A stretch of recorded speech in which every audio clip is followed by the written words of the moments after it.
بسم الله الرحمن الرحيم. يا أيها المزمل قم الليل إلا قليلا نصفه أو انقص منه قليلا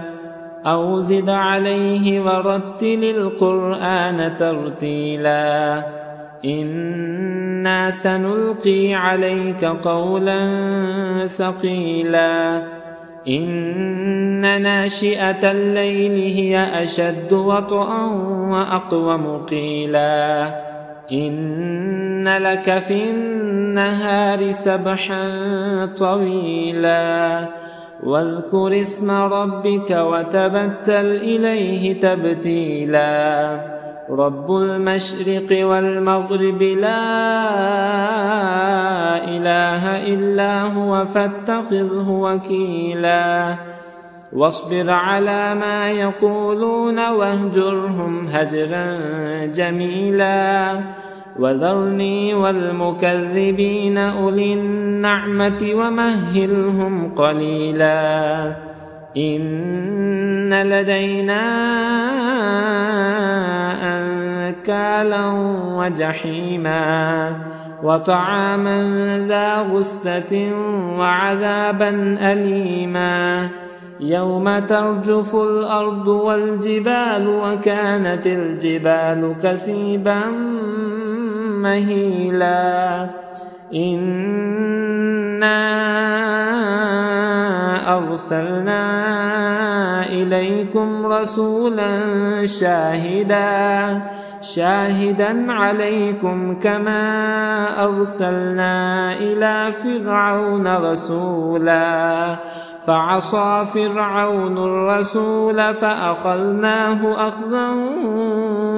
وبيلا فكيف تتقون إن كفرتم يوما يجعل الولدان شيبا السماء منفطر به كان وعده مفعولا إن هذه تذكرة فمن شاء اتخذ إلى ربه سبيلا إن ربك يعلم أنك تقوم أدنى من ثلثي الليل ونصفه وثلثه وطائفة من الذين معك والله يقدر الليل والنهار علم أن لن تحصوه فتاب عليكم فاقرؤوا ما تيسر من القرآن علم أن سيكون منكم مرضى وآخرون يضربون في الأرض يبتغون من فضل الله وآخرون يقاتلون في سبيل الله فاقرؤوا ما تيسر منه